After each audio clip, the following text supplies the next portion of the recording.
Mijn opa kocht een oude bas met witte knoppen voor een habbekrat.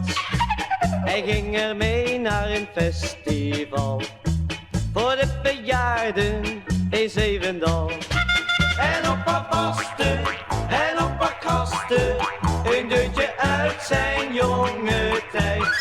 Het werd een bende, wat ieder kende, al in de wijs maar zo gezegd.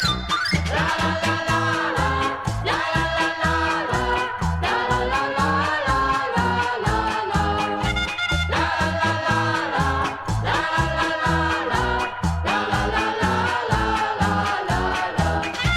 Hij won met lof de eerste prijs, niet om de woorden, maar voor de wijs.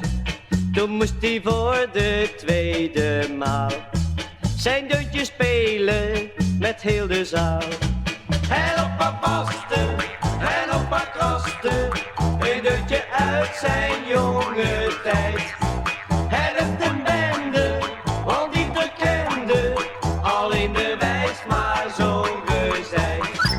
La la la la, la la la la, la la la la la la la.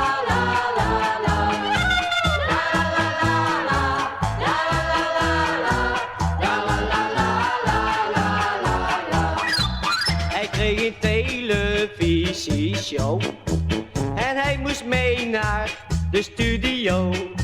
Het was voor hem nog niet te laat, want morgen krijgt hij een gouden plaat.